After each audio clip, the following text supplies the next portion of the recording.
आज की इस वीडियो में हम स्टडी करेंगे WHO चेकलिस्ट की, जिसमें 3 फेस होती हैं। सी मतलब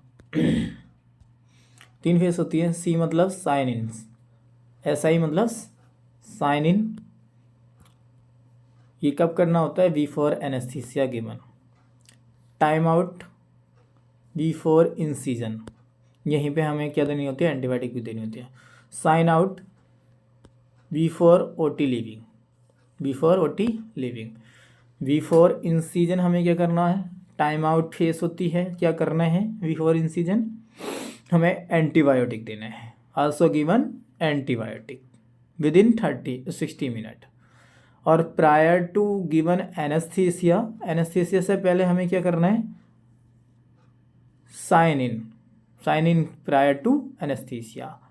और बात कर लेते हैं, अगर प्रायर टू लिविंग OT हमें क्या करना होता है? Sign out. 3 फेसेस इस तरह से हम कवर करते हैं। बात करते हैं अलार्म ऑफ वेंटिलेशन। बहुत ही महत्वपूर्ण टॉपिक है अलार्म ऑफ वेंटिलेशन। 2 प्रकार के अलार्म होते हैं, एक तो हाई प्रेशर अलार्म और एक होता है लो pressure alarm. High pressure alarm कब आता है? ऑब्स्ट्रक्शन हो ट्यूब में, या फिर किंक हो ट्यूब, या फिर ट्यूब वाइड कर रहा हो पेशेंट, या फिर कफिंग कर रहा हो, या एक्सेसिव सिक्रीशन हो ट्यूब के अंदर। यानी ऑब्स्ट्रक्शन हो, किंक ट्यूबिंग हो, या ट्यूब वाइड, या फिर कफिंग, या फिर एक्सेस सिक्रीशन।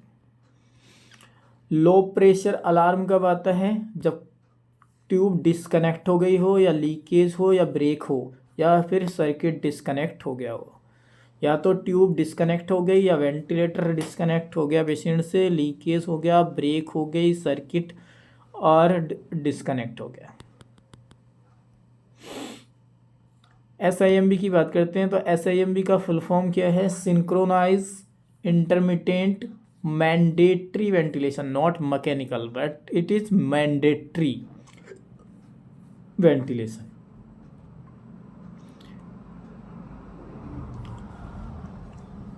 रेस्पिरेटरी अल्कोलिसिस क्या होता है? रेस्पिरेटरी अल्कोलिसिस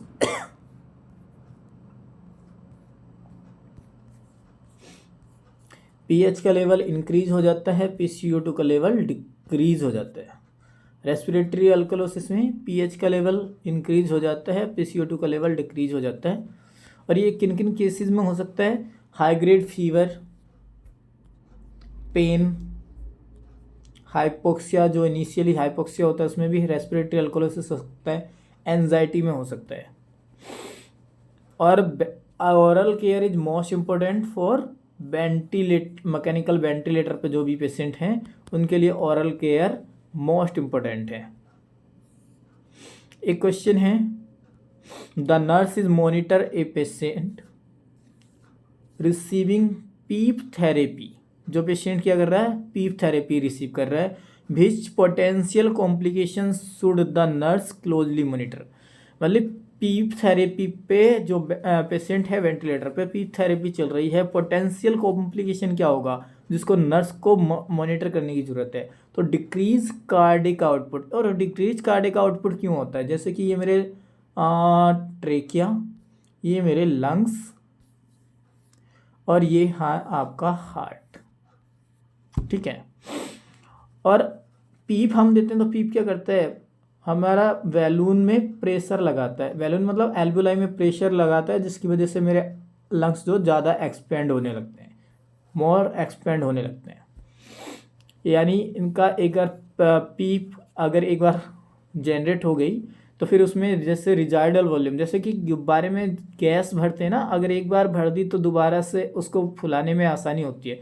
उसी तरीके से अगर इसमें एक बार, फिर तो रिजिडुअल वॉल्यूम कितना होता है? 1100 से 1200 ml होता है रिजाइडल वॉल्यूम। और इसकी वजह से होगा क्या? तो ये लंग ज़्यादा एक्सपेंड होंगे तो डिक्रीज कार्डिक आउटपुट होगा, डिक्रीज वीनस रिटर्न होगा, और पेशेंट किस में जाएगा? हाइपोटेंशन में। याद रखने वाली बात है। कैसे? हाइपोटेंशन में पेशेंट जाएगा। और रेस्पिरेटरी एसिडोसिस विद वेंटिलेटर अगर रेस्पिरेटरी एसिडोसिस हुआ है, वेंटिलेटर पे पेशेंट है, तो क्या करना है नर्स को? नर्स को करना है इंक्रीज रेस्पिरेटरी रेट। क्या करना होता है? Increase respiratory rate. और ARDS और पल्मोनरी एडेमा में हमें इंक्रीज पीप देना होता है, और पीप इतना ज़्यादा ना दिया जाए कि बैरोट्रोमा हो जाए। 20 से ज़्यादा पीप, यानी वैसे तो नॉर्मल पीप का वैल्यू कितना होता है? 5 से लेकर के 8। नॉर्मल पीप कितना होता है? 5 से 8। और इसकी की वजह से अगर तुमने पीप ज़्यादा दे दिया, अगर तुमने पीप दे दिया 20 के अबव, तो क्या होगा? बैरोट्रामा हो जाएगा। और इसकी वजह से इंक्रीज अगर पीप हुई तो रेस्पिरेटरी एसिडोसिस और डिक्रीज कार्डिक आउटपुट हो सकता है। स्पॉन्टेनियस न्यूमोथोरैक्स, इन स्पॉन्टेनियस न्यूमोथोरैक्स में क्या करना होता है? प्रोसीजर, उसका क्या करना? एक प्रोसीजर जिसको बोलते हैं प्लूरोडेसिटी, और इसके लिए ट्रीटमेंट के लिए डॉक्सीसाइक्लिन हमें देना होता है। क्या देना होता है? डॉक्सीसाइक्लिन। जैसे कि ये लाइन लिखी है, high level of a PEEP what adverse complication effect, तो क्या हो सकता है? न्यूमोथोरैक्स। क्या हो सकता है? न्यूमोथोरैक्स। अगर high level PEEP what adverse effect या फिर कॉम्प्लिकेशन क्या है? न्यूमोथोरैक्स। बात कर लेते हैं मोड की, वेंटिलेटर मोड की।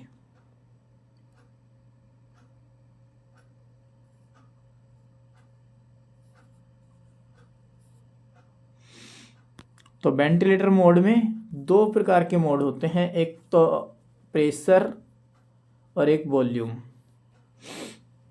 ये क्या होता है? प्रेशर और एक होता है तुम्हारा वॉल्यूम। तो प्रेशर में, प्रेशर किस पे काम करता है? पीप पे काम करता है। प्रेशर किस पे काम करता है? पीप पे। प्रेशर सपोर्ट वाला किस पे काम करता है? पीप पे। और वॉल्यूम कंट्रोल वाला करता है काम किससे? टॉयडल वॉल्यूम पे। और नॉर्मल टाइडल वॉल्यूम कितना होता है? 500 ml।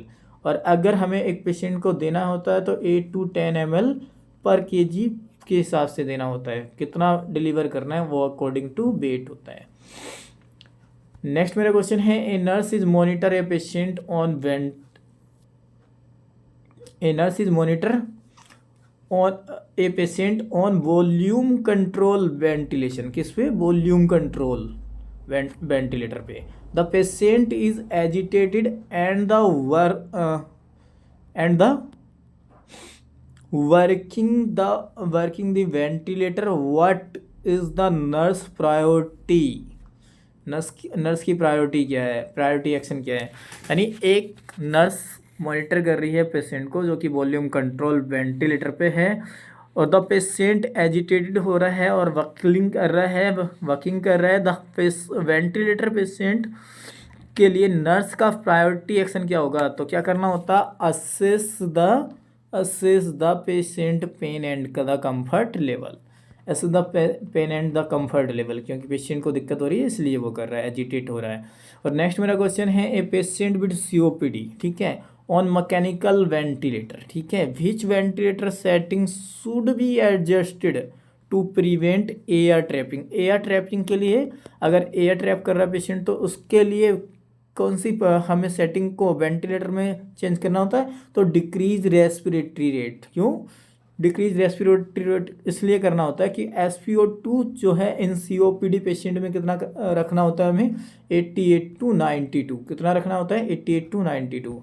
तो वेंचुरी मास्क और नेजल मास्क इसके लिए मोस्ट इम्पोर्टेंट डिवाइस होगा फॉर ऑक्सीजन डिलीवरी के लिए।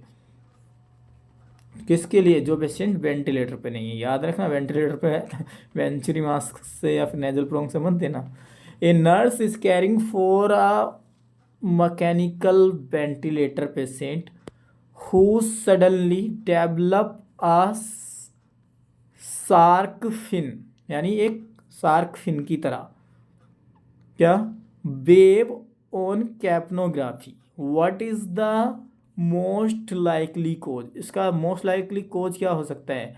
तो सबसे पहले ब्रोंकोस्पाज्म को हमें असेस करना है। किसको? ब्रोंकोस्पाज्म। ब्रोंकोस्कोप क्यों स्पाज्म क्यों हुआ? तो कन्फर्मेशन, और हाँ, अगर मुझे अब ईटी ट्यूब का कंफर्मेशन करना है तो उसके लिए क्या करना होता है, first capnography, then ET CO2 monitor, जो कि करता क्या है, ईटी CO2 मोनीटर करता है वाया मशीन। और सेकंड नंबर पे मेरा जाता है चेस्ट एक्सरे, और थर्ड नंबर पे होता है मेरा ऑस्कल्टेशन, लीस्ट नंबर पे। ठीक है, नेक्स्ट मेरा क्वेश्चन है, the nurse is assess a patient, the nurse is assess A patient on pressure control ventilation पे, प्रेशर सपोर्ट या pressure control ventilation, and notice, और क्या नोटिस क्या कर रही है, and notice a sudden decrease in tidal volume, what should the nurse do first, सबसे पहले नर्स क्या करेगी, अगर पेशेंट है प्रेशर कंट्रोल मोड पे और नोटिस कर रही है कि सडन डिक्रीज हो गया टाइडल वॉल्यूम, तो क्या करना चाहिए, नर्स को करना चाहिए check for air leak in ventilator circuit, या वेंटिलेशन सर्किट हो सकता है सर्किट डिस्कनेक्ट हो गया हो। नेक्स्ट मेरा क्वेश्चन है, a patient on mechanical ventilator with PEEP set at 10 centimetre S2, कितना, 10 सेंटीमीटर, मैकेनिकल वेंटिलेटर पे पीप जो है 10 सेंटीमीटर H2O बीकम, और उसके बाद क्या होता है, पेशेंट हाइपोटेंसिव हो गया। What is the most likely reason, इसके पीछे का रीजन क्या है, इसके पीछे का रीजन क्या है, तो because of the decrease venous return, जैसे कि हमने अभी मतलब पीछे क्वेश्चन में देखा था, ये मेरे लंग्स और ये मेरा हार्ट। हाँ, तो जैसे ही पीप जनरेट होगी, बहुत ज़्यादा पीप दे दी आपने 10 सेंटीमीटर, तो H2O तो बहुत है नॉर्मली।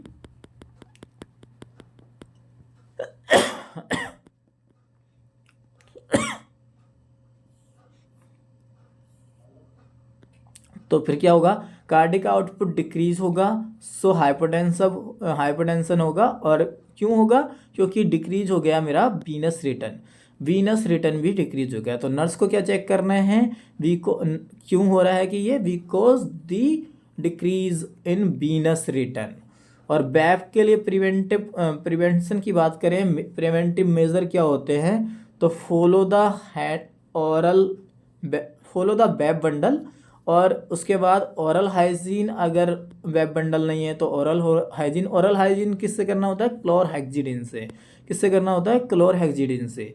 ठीक है, जैसे अगर प्रिवेंशन की बात करें, अनकॉन्शियस पेशेंट है, E2 इंटूबेशन किया है, तो क्या करना है, एवरी डे कम से कम 3 to 4 टाइम इन्फ्लेट और डिफ्लेट करना चाहिए, किसको, इन्फ्लेट और डिफ्लेट किसको करना चाहिए, आप कहते हैं इन्फ्लेट और डिफ्लेट किसको करना चाहिए, जो बैलून होता है, और और कब करना चाहिए, डिफ्लेट करना चाहिए आफ्टर मील या फिर बिफोर मील, अदरवाइज पेशेंट के क्या कर जाएगा, एस्पिरेट कर जाएगा, तो लंका लग सकती है, याद रखना।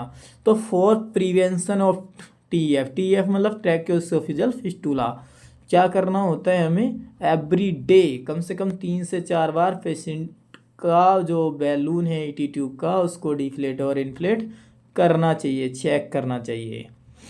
एक क्वेश्चन है कि in head injury patient suction above, head injury patient में हम सक्शन ज़्यादा क्यों क्यों नहीं करते, अगर बहुत ज़्यादा कर दिया तो क्या होगा, कहाँ तक करना चाहिए, यानी हमें जो हेड इंजरी वाले पेशेंट में जो सक्शन करना चाहिए, और कहाँ तक, जहाँ पे पेशेंट कफिंग करने लगे या रेजिस्टेंस फील होने लगे। और इसकी मोस्ट कॉमन अगर पोजीशन की बात करें तो अबव द 2 सेंटीमीटर कैरिना के 2 सेंटीमीटर अबव। सक्शनिंग की बात करें तो मोर अटेम्प्ट कोज, अगर तुमने मोर अटेम्प्ट कर लिया तो क्या होगा, डिक्रीज SpO2 हो जाएगा। क्यों होगा डिक्रीज SpO2, सक्शन तुमने ज़्यादा किया, मोर अटेम्प्ट कर लिए, कोच क्या हुआ, SpO2 डिक्रीज हो गई, SpO2 डिक्रीज की हुई तो हाइपोक्सिया होगा, हाइपोक्सिया हुआ तो क्या होगा, ब्रेडिकार्डिया होगा, ब्रेडिकार्डिया हुआ तो एसिस्टोल हो सकता है ड्यू टू वेगल स्टिमुलेशन। किसकी वजह से होता है ये, वेगल स्टिमुलेशन की वजह से हो सकता है। ठीक है, और अवॉइड द कार्डिक पेशेंट में हमें क्या अवॉइड करना चाहिए, रेक्टल टेम्परेचर हमें चेक नहीं करना चाहिए,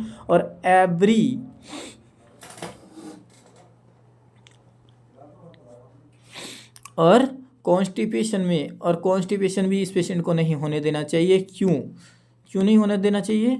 बिकॉज द प्रेशर लगेगा तो क्या होगा, O2 डिमांड बढ़ेगी, O2 डिमांड बढ़ेगी तो हाइपोक्सिया होगा, हाइपोक्सिया होगा तो कार्डिक अरेस्ट आ सकता है। तो ट्रीटमेंट के तौर पे हमें क्या करना है, लैक्टुलोज देना है, हाई फाइबर डाइट देना है, हाई फाइबर डाइट देना है और लैक्टुलोज देना है। लैक्टुलोज में क्या के साथ भी हमें क्या मॉनिटर करना है, लैक्टुलोज अगर हमें पेशेंट को दे रहे हैं तो क्या मॉनिटर करना है, पोटासियम जो कि इलेक्ट्रोलाइट है, पोटासियम को हमें मॉनिटर करना है। एक नेक्स्ट मेरे पास क्वेश्चन है कि the nurse is assess a patient on ventilator on SIMB mode. ठीक है, पेशेंट किस पे है, SIMB मोड पे। Which finding increase indicate the need for the intervention, कौन सा फाइंडिंग हमें बता रही है कि इंटरवेंशन की ज़रूरत है?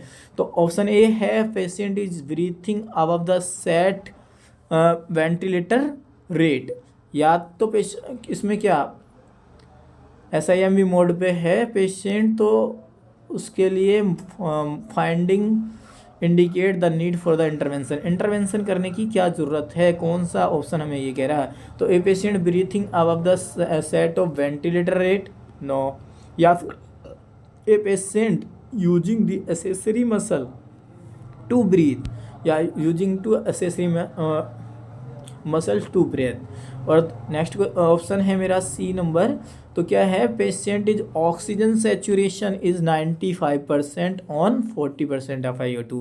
ये तो सही बात है, इसमें तो कोई दिक्कत नहीं है। The ventilator pressure limit alarm has not been triggered, और ventilator alarm not pressure limit alarm has not been trigger, तो ये कर सकते हैं। लेकिन हमें इंटरवेंशन क्या करना है, patient is using two accessory muscle, तो हमें पेशेंट को दूसरे मोड पे लेना है। SIMB मोड पे अगर पेशेंट है तो उसको हम CMB पे लेंगे, और CMB पे अगर हम लेंगे तो फिर ड्रग CMB मोड पे हमें ड्रग कौन सी देनी होती है, फेंटानिल, एट्रग या फिर वैक्यूरोनियम, एट्राक्यूरियम या वैक्यूरोनियम, ये क्या है, मसल्स रिलैक्सेंट हैं। और ड्यूरिंग इंटिवेशन कौन कौन सी ड्रग हम यूज करते हैं, जैसे सक्सिनकोलिन यानी जिसको हम सुकोल बोलते हैं जो कि मसल्स रिलैक्सेंट है, प्रोपोफोल, मिडाजोलाम, ये सब यूज करते हैं। इटोमिडेट भी यूज करते हैं, कई बार इटोमिडेट करते हैं। क्या करता है इटोमिडेट, कार्डिक सेव ड्रग है, इसलिए हम इसको कार्डिक पेशेंट में इंटुबेशन के लिए करते हैं। नहीं, और ये कराती क्या है, हाइपोटेंशन, हाइपोटेंशन वाले पेशेंट में नहीं करते हैं। और प्रोपोफोल डे केयर सर्जरी के लिए मोस्ट पावरफुल होता है, इसलिए इसको ज़्यादा यूज किया जाता है। नेक्स्ट मेरा क्वेश्चन है ऑन SIMB नेवर, ओहो नेवर, मतलब SIMB मोड पे अगर कोई पेशेंट है तो उसमें नेवर यूज क्या, एट्रा, वैक्यूरोनियम और सक्सिनिलकोलिन यानी मसल्स रिलैक्सेंट यूज नहीं करने हैं। विद CPAP पे या SIMB मोड पे हो या फिर CPAP पे हो, करना कब है यूज, जब कोई पेशेंट वेंटिलेटर कहते हैं ना वॉल्यूम कंट्रोल मोड पे हो। नेक्स्ट मेरा क्वेश्चन है nurse is carrying patient on mechanical ventilation in assist control, यानी असिस्ट कंट्रोल किसको बोलते हैं यहाँ पे, वेंटिलेटर मतलब volume control assist control mode पे है। तो the patient is breathing over the set rate, patient क्या कर रहा है, ब्रीथ कर रहा है over the set rate and report feeling, कैसे कर रहा है, एयर हंग्री यानी एयर हंगर कर रहा है। What ventilator एडजस्टिस should be done, यानी पेशेंट वेंटिलेटर में क्या सेटिंग को एडजस्ट करना है, तो क्वेश्चन आंसर क्या जाएगा इसमें, switch the pressure support ventilation, pressure support. और अगर कोई पेशेंट असिस्ट कंट्रोल पे है तो फिर उसको हमें किस पे लेना चाहिए, अगर एयर हंगर कर रहा है और सेट रेट कहते ना रेट से ज़्यादा सांस ले रहा है, breathing over the set rate और एयर हंगर कर रहा है, तो उसको हमें स्विच कर देना चाहिए प्रेशर सपोर्ट वेंटिलेटर पे। ARDS, नेक्स्ट मेरा क्वेश्चन है ARDS patient on mechanical ventilator, nurse most appropriate action क्या लेगी, इंक्रीज SpO2 के लिए। तो यहाँ पे क्या करना होता है, इंक्रीज SpO2 के लिए क्या करना होता है, पीप को मुझे इंक्रीज करना है। क्या करना है? पीप इंक्रीज करना है, ठीक है, पीप को मुझे इंक्रीज करना है। सो जैसे कि ये मेरे पास एल्व्यूलाई है, क्या है ये मेरे पास एल्व्यूलाई है, नीचे से जा रही है मेरे पास ये, जैसे ये एल्वुलाई है, नीचे से है ब्लड फ्लो कर रहा है, इसमें ब्लड फ्लो कर रहा है। अगर मैं पीप तो ये किस केस में होता है? अगर पीप में दूंगा तो ये पेशेंट यहाँ जो है, अगर मैं पीप इंक्रीज करूँगा तो ये फ्लूइड जो है जो वापस एल्वुलाई से मेरी ब्लड वेसल्स में आ गया था, तो ये क्या करते हैं, ये क्या ये करेगा क्या, रुको हाँ, तो जैसे ये मेरा ब्लड फ्लो ज़्यादा हो गया तो इसको ओवरलोड हो गया, यानी फ्लूइड ओवरलोड हो गया, तो इसमें